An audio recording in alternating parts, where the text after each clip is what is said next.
नमस्कार, मैं हूं दीपाली राणा। आप देख रहे हैं योर मनी, आपका पसंदीदा शो जो करता है आपकी मदद, आपके फिनेंशियल्स को बेहतर बनाने में, आपकी फ्यूचर प्लानिंग में हेल्प करता है। तो आप भी अगर आना चाहते हैं योर मनी में, अपने निवेश से जुड़ा हुआ कोई भी सवाल पूछना चाहते हैं, समझना चाहते हैं कैसे स्ट्रैटेजी बनाएं, कैसे पोर्टफोलियो क्रिएट करें अपने गोल्स को हासिल करने के लिए, तो अपने सवाल हमें लिख भेजिए। व्हाट्सएप, ईमेल या फिर फेसबुक, ट्विटर के थ्रू आप कनेक्ट कर सकते हैं CNBC आवाज के साथ योर मनी के इस शो में।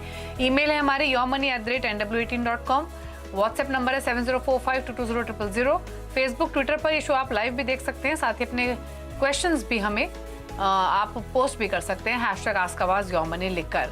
आज हमारे साथ ऑप्टिमम मनी मैनेजर्स के MD पंकज मटपाल मौजूद हैं। पंकज जी नमस्कार, स्वागत है आपका। और पंकज जी, हम पोर्टफोलियो क्रिएशन की, पोर्टफोलियो को बेहतर बनाने की तो यूजुअली शो में बात करते ही हैं, लेकिन फाइनेंशियल प्लानिंग की शुरुआत करने से पहले एक बहुत ही इंपॉर्टेंट एस्पेक्ट होता है इंश्योरेंस। फिर चाहे वो लाइफ इंश्योरेंस हो या फिर हेल्थ इंश्योरेंस हो। और हेल्थ इंश्योरेंस एक ऐसा सब्जेक्ट है जो अभी भी अंडर पेनिट्रेटेड है। लोग इसकी रेलेवेंस को नहीं जानते हैं काफ़ी परसेंटेज में। तो आज हम सबसे पहले शो में इसी पर बातचीत करेंगे कि हेल्थ इंश्योरेंस क्यों ज़रूरी है, किस तरीके से अपने हेल्थ इंश्योरेंस की प्लानिंग हम कर सकते हैं किसी भी इन्वेस्टमेंट की शुरुआत से पहले। तो बताइए। दिवाली नमस्कार, बिल्कुल सही कहा आपने। देखिए, हम इन्वेस्टमेंट करते हैं ताकि हमारे जो फाइनेंशियल गोल्स हैं उन्हें अचीव कर सकें, लेकिन अगर हमने हेल्थ इंश्योरेंस नहीं लिया हुआ है तो, और अगर जरूरत पड़ गई कि हॉस्पिटल में एडमिट होना पड़ा, और अक्सर देखा जाता है कि लाइफ में आदमी कभी ना कभी या फैमिली में कोई ना कोई मतलब जरूरत पड़ी जाती है कि हॉस्पिटल जाना पड़ जाए, तो ऐसे में जो आप पैसा बचा रहे हैं, इन्वेस्ट कर रहे हैं फ्यूचर फाइनेंशियल गोल्स के लिए, वहां पर दिक्कत आ जाएगी, क्योंकि पैसा जो है वो हॉस्पिटल में खर्चा हो सकता है। तो ऐसे में यदि आप हेल्थ इंश्योरेंस का एक छोटा सा प्रीमियम पे कर रहे हैं तो आपको पीस ऑफ माइंड है कि आपके पास में इंश्योरेंस है और जरूरत पड़ी तो आपको कवर मिल जाएगा।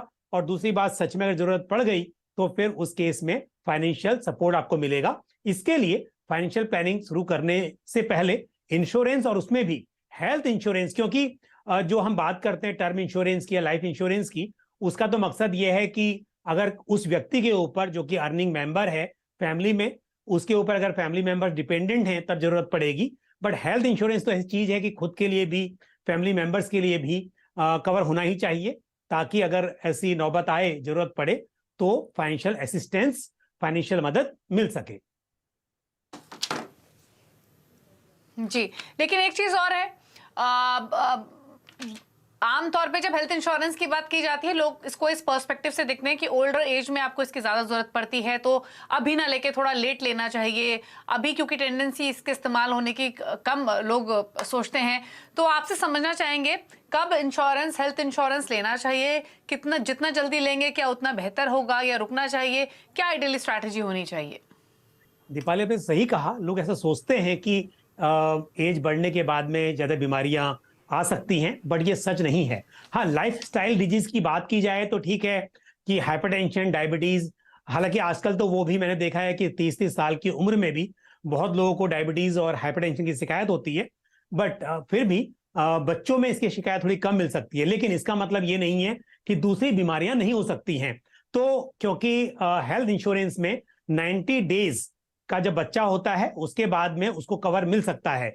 तो पेरेंट्स को अपने बच्चे को, अगर बिल्कुल न्यूबॉर्न बेबी है, तो जैसे ही 90 डेज के बाद वो एलिजिबल होता है, तभी उसको अपनी पॉलिसी में इंक्लूड कर लेना चाहिए। यानी कहने का मतलब है कि जितनी जल्दी मिल सके उतनी जल्दी कवर लेना चाहिए, क्योंकि बीमारियां सिर्फ लाइफस्टाइल डिजीज के रूप में ही नहीं होती हैं। बहुत सारी एलिमेंट्स हैं, बहुत सारी इलनेसेस हैं जो किसी को भी किसी भी वक्त हो सकती हैं और हॉस्पिटल में एडमिट होना पड़ सकता है। हाँ, ये बात जरूर है कि अब जैसे मैंने कहा कि 90 डेज की उम्र जैसे ही बच्चे की होती है, 90 दिन का होता है, वो एलिजिबल होता है हेल्थ इंश्योरेंस के लिए, वो तो लेना ही चाहिए। लेकिन अगर आप बात कर रहे हैं कि जब एज बढ़े तब आपको और भी इंश्योरेंस पॉलिसी, जैसे कि हेल्थ इंश्योरेंस का ही पार्ट है क्रिटिकल इलनेस कवर, की जो गंभीर बीमारियां होती हैं जिसके अंदर हाइपरटेंशन, किडनी ट्रांसप्लांट, इस तरह की बीमारियां भी कवर होती हैं, और जहां पर लार्ज कवर की जरूरत पड़ती है तो उसको भी ऐड करने के बारे में सोचना चाहिए। बट जो बेसिक मेडिक्लेम पॉलिसी है, जो बेसिक हेल्थ इंश्योरेंस पॉलिसी है, वो तो जितनी जल्दी ली जा सके उतना अच्छा है। अच्छा पंकज जी, एक चीज और, आज की डेट में हेल्थ इंश्योरेंस का जो बेस है वो काफी एक्सपैंड हो चुका है। अब आपको काफी सारे ऑप्शंस मिलते हैं। आपको पूरा फैमिली कवरेज चाहिए, इंडिविजुअल कवरेज चाहिए, तो दो बातें आपसे समझेंगे यहाँ पर। पहला तो है कि कितने तरीके के हेल्थ इंश्योरेंस मौजूद हैं, और अगर कोई बाय कर भी रहा है हेल्थ इंश्योरेंस, किन बातों का ख्याल रखें, क्या डूज एंड डोंट्स होते हैं? देखिए दीपाली, पहली बात तो ये है कि जो हमने बात की अभी कि हॉस्पिटल में एडमिट होते हैं मिनिमम 24 आवर्स, अगर कोई व्यक्ति एडमिट होता है, उसका इंश्योरेंस कवर है, उस केस में उसका जो खर्च है उसकी भरपाई होती है। तो ये हो गया एक बेसिक हेल्थ इंश्योरेंस प्लान। यहाँ पर आप इंडिविजुअल प्लान भी ले सकते हैं और फ्लोटर प्लान भी ले सकते हैं। फ्लोटर प्लान में ये होता है कि एक ही पॉलिसी के अंदर एक से ज्यादा फैमिली मेंबर कवर हो सकते हैं। तो हस्बैंड, वाइफ और 25 ईयर्स तक के बच्चे एक ही पॉलिसी में कवर हो सकते हैं। उससे फायदा ये होता है कि 5 लाख की पॉलिसी ली है, मान लीजिए उदाहरण के तौर पर, तो 5 लाख तक का कवर अवेलेबल है। वो चाहे एक व्यक्ति पूरा इस्तेमाल करे या फिर एक से ज्यादा लोगों को साल में जरूरत पड़ सके। तो ये तो हो गया बेसिक एक हॉस्पिटलाइजेशन कवर, वो तो लेना चाहिए। लेकिन उसके साथ साथ जैसे मैंने पहले भी जिक्र किया, क्रिटिकल इलनेस पॉलिसी, क्योंकि जो गंभीर बीमारी होती है, कैंसर हो या कैंसर के साथ साथ जैसे कि डायबिटीज हो या हाइपरटेंशन है, हार्ट अटैक वगैरह जो होता है, उस तरह की गंभीर बीमारियों में क्योंकि खर्चा ज्यादा होता है, किडनी ट्रांसप्लांट है, तो इसके लिए आपको अलग से क्रिटिकल इलनेस कवर भी ले लेना चाहिए। स्पेशली जब फैमिली हिस्ट्री हो तब तो ज्यादा जरूरत इसकी महसूस होती ही है। उसके अलावा आजकल सुपर टॉपअप प्लान है।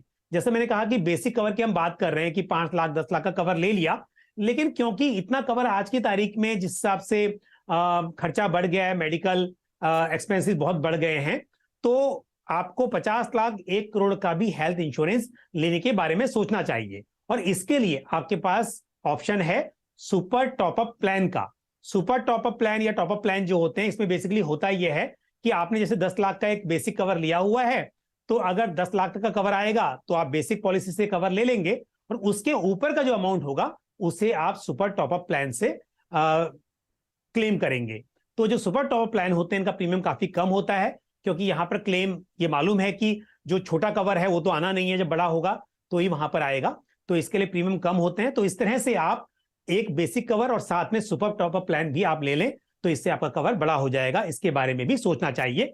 प्लस उसके अलावा बहुत सारे एड ऑन बेनिफिट्स हैं, जैसे कि ओपीडी कवर हो, या फिर प्रेगनेंसी कवर हो, या फिर डेली कैश बेनिफिट। जब कोई व्यक्ति हॉस्पिटल में एडमिट होता है उस वक्त पर जो अलग से खर्चे होते हैं उसके लिए डेली कैश बेनिफिट भी मिलता है। उसके अलावा पर्सनल एक्सीडेंट पॉलिसी है, वो भी कवर लिया जा सकता है। तो एड ऑन पॉलिसी के रूप में या फिर अलग से स्टैंड अलोन पॉलिसी और ली जा सकती है। पर शुरुआत जो होती है वो जो आपकी मेडिक्लेम पॉलिसी जिसको हम जानते हैं, बेसिक मेडिक्लेम पॉलिसी या फिर बेसिक हेल्थ इंश्योरेंस पॉलिसी, वहां से शुरुआत की जानी चाहिए। ओके, चलिए। और वैसे भी हेल्थ इंश्योरेंस एक ऐसा टॉपिक है जिसपे जितना ही चर्चा की जाए उतना कम। ये पूरा शो भी आसानी से डिस्कशन हो सकता है, लेकिन मोटा मोटी बातें आपको बताई पंकज जी ने। बहुत इंपॉर्टेंट है हेल्थ इंश्योरेंस लेना, अर्ली एज में लेना चाहिए। सीनियर सिटीजन्स हो या फिर फैमिली फ्लोटर पॉलिसीज आप ले सकते हैं, और टैक्स बेनिफिट तो आपको मिलता ही है। सीनियर सिटीजन के लिए अगर पॉलिसी ले रहे हैं तो 50,000 का बेनिफिट आपको मिलता है, और इंडिविजुअल ले रहे हैं तो 25,000 तक का। सवाल ले उससे पहले quickly top 4 health insurance plan आप अपनी स्क्रीन पर देख सकते हैं। ये पंकज जी ने सजेस्ट किए हैं। अगर आपने अब तक हेल्थ इंश्योरेंस नहीं लिया है तो आप इन 4 में से किसी एक प्लान के साथ जा सकते हैं। और मल्टीपल एस्पेक्ट्स तो आपको समझाए गए ही हैं, कैसे ये काम करता है, कैसे आप इंश्योरेंस अमाउंट भी गोइंग फॉरवर्ड बढ़ा सकते हैं। और कोई सवाल अगर आपके मन में आए हेल्थ इंश्योरेंस से जुड़ा हुआ तो बेझिझक अपने सवाल हमें भेज दीजिए, और मनी में हम उन्हें एड्रेस करने की पूरी कोशिश करेंगे। कॉलर से बातचीत करते हैं। संदीप हमारे साथ मौजूद हैं पुणे से। संदीप नमस्कार, बताइए क्या सवाल है आपका? नमस्ते दीपाली जी। नमस्ते। हाँ, मेरा एग्जिस्टिंग पोर्टफोलियो है HDFC top 100 2,000 rupees, okay. ICICI blue chip equity 4,500 rupees, small cap 2,000 rupees, ABCL 96 tax relief 2,000।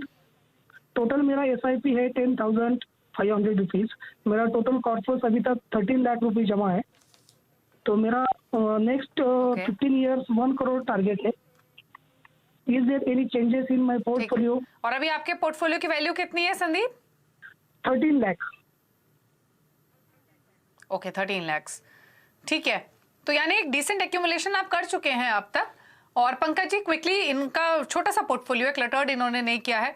इन्होंने आपको बताया फंड्स के नेम स्क्रीन पर भी हैं। 10,500 की टोटल एसआईपी, 13 लाख का इनका फिलहाल पोर्टफोलियो की वैल्यू, और इनका 1 करोड़ का टारगेट है 15 ईयर्स में। तो इनके गोल पर और इनके पोर्टफोलियो पर आपके सजेशंस? बिल्कुल, देखिए जो आप इन्वेस्टमेंट कर रहे हैं 10,500 की, और उसके साथ आपको 13 लाख का ऑलरेडी एक कॉर्पस भी बना हुआ है, तो इसके साथ में आप बिल्कुल ये अचीव कर सकते हैं। वहां पे तो कोई दिक्कत दिखाई नहीं देती है। और अगर मैं एज्यूम कर रहा हूँ मतलब 12% का CAGR यहाँ पे, क्योंकि म्यूचुअल फंड में रिटर्न्स तो गारंटीड नहीं होते हैं, लेकिन लॉन्ग टर्म में अगर इक्विटी पोर्टफोलियो है तो आप 12% का कंपाउंडेड एनुअल ग्रोथ रेट एक एज्यूम कर सकते हैं। और उस हिसाब से यहाँ पर 15 साल में बिल्कुल आप अपने लक्ष्य को हासिल कर सकते हैं। जहां तक स्कीम्स का सवाल है, वहां में थोड़ा सा आपको बदलाव की राय दूंगा। जैसे कि आपके पास में HDFC टॉप 100, क्योंकि लार्ज कैप में 2 स्कीम्स हैं आपके पास में, साथ ही स्मॉल कैप में 2 स्कीम्स हैं, तो मैं ये कहूंगा कि एक HDFC टॉप 100 जो फंड है और HSBC स्मॉल कैप फंड, वहां से आप निकल जाएं, और उसकी जगह पे अगर आप Canara Robeco flexi cap fund और साथ ही Motilal Oswal mid cap fund को ऐड करें तो वो बेहतर रहेगा। तो 2 फंड से आपको निकलने की मैं सलाह दे रहा हूं, और साथ में 2 नए फंड्स ऐड करने की सलाह दे रहा हूं, ताकि आपका पोर्टफोलियो एक with in equity but well diversified हो जाए।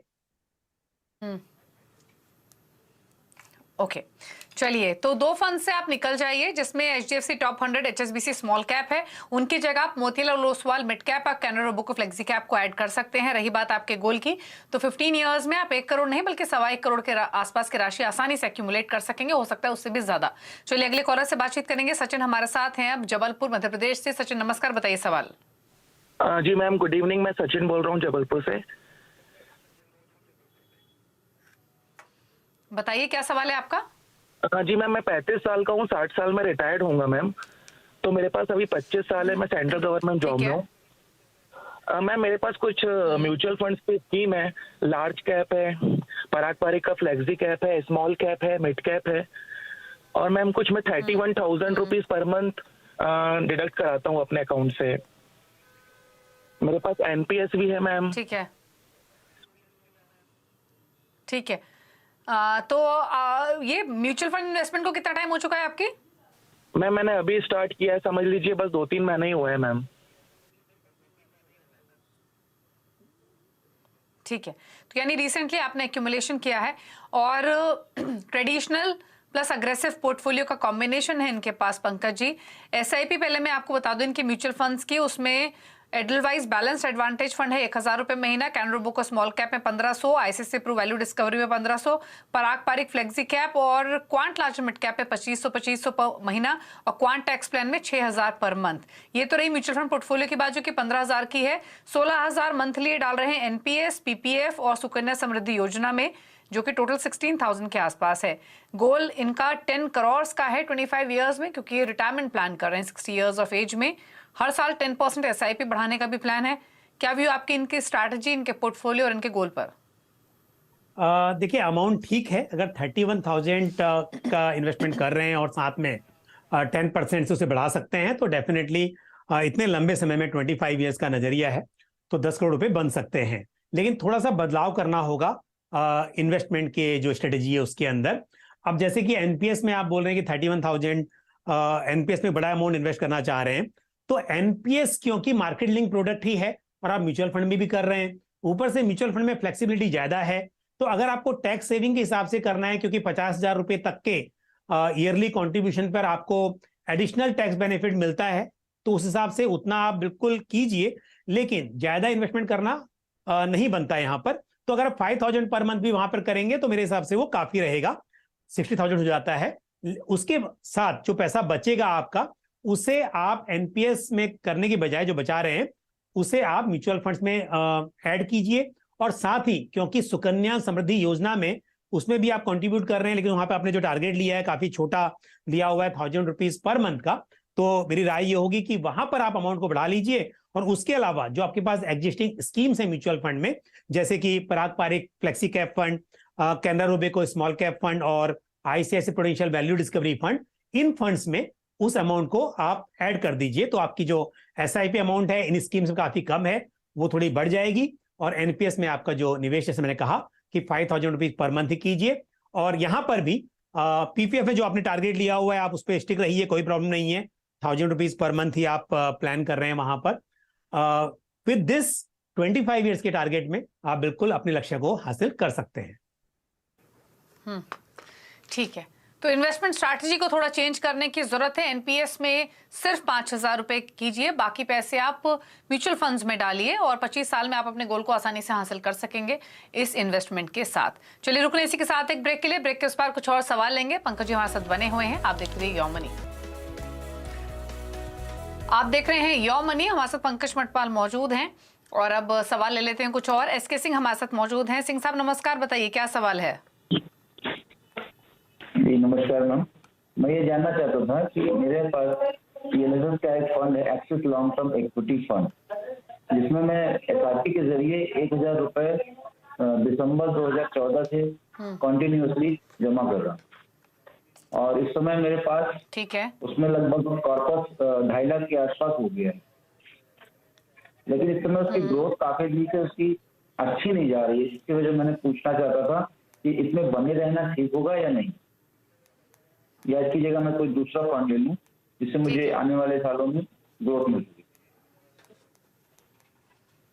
ठीक है, तो एक्सिस लॉन्ग टर्म इक्विटी को लेकर सवाल है। 8 साल से इस फंड में कर रहे हैं, 2.5 लाख रुपए अब तक हो चुके हैं। इसी फंड में बने रहें या निकलें? और दूसरी बात, लॉन्ग टर्म में एक ऐसा रिटर्न दे सकता है। इनका जो एजुकेशन गोल है 7 to 8 ईयर्स में 20 लाख का, क्या सजेशन पंकज जी आपका? देखिए, ये जो फंड है नो डाउट कि कुछ समय से परफॉर्मेंस की थोड़ी अच्छी नहीं रही है, लेकिन हर फंड के साथ ऐसा होता है कि कभी थोड़े से अप्स एंड डाउन्स होते हैं, क्योंकि एक फंड मैनेजर का इन्वेस्टमेंट स्टाइल होता है और किसी वक्त पर वो स्टाइल काम नहीं करता है, जो इस फंड के साथ भी हुआ है। लेकिन आप देखेंगे अगर फंड का जो पोर्टफोलियो है, जो चेंजेस किए गए हैं, मुझे उम्मीद है कि आने वाले समय में फंड अच्छा परफॉर्म करेगा। तो मेरे हिसाब से तो आप बने रहें यहाँ पर, क्योंकि आप यहाँ से निकलेंगे कहीं और जाएंगे और बाद में फंड परफॉर्म करना शुरू कर देगा। तो यदि आप लॉन्ग टर्म इन्वेस्टर हैं तो आपको मेरे हिसाब से घबराना नहीं चाहिए और इंतजार करना चाहिए पेशेंस के साथ में। डेफिनेटली आने वाले समय में आप इसकी परफॉर्मेंस में इंप्रूवमेंट देख सकेंगे, ऐसी उम्मीद की जा सकती है। ओके, चलिए, तो ये रहे आपके फंड को लेकर सजेशन। अब फटाफट से टॉप 4 फंड्स पूछ लेते हैं पंकज जी के। पंकज जी बताइए टॉप 4 फंड्स जिनके साथ पोर्टफोलियो क्रिएशन की जा सकती है। बिल्कुल, देखिए, अगर आप लॉन्ग टर्म इन्वेस्टर हैं और इस हिसाब से सोच रहे हैं, क्योंकि अगर हम इक्विटी की बात कर रहे हैं और मार्केट में काफ़ी वॉलेटिलिटी भी है, तो नज़रिया बहुत लंबा ही होना चाहिए। तो ऐसे में ICICI prudential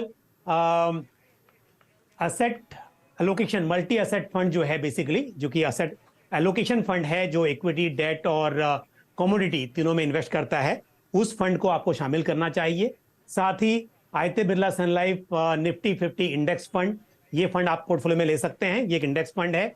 Motilal Oswal mid cap fund और साथ ही स्मॉल कैप में Canara Robeco small cap fund. लेकिन ध्यान रहे, ये फंड्स आपके लॉन्ग टर्म इन्वेस्टमेंट गोल्स के लिए सुटेबल रहेंगे।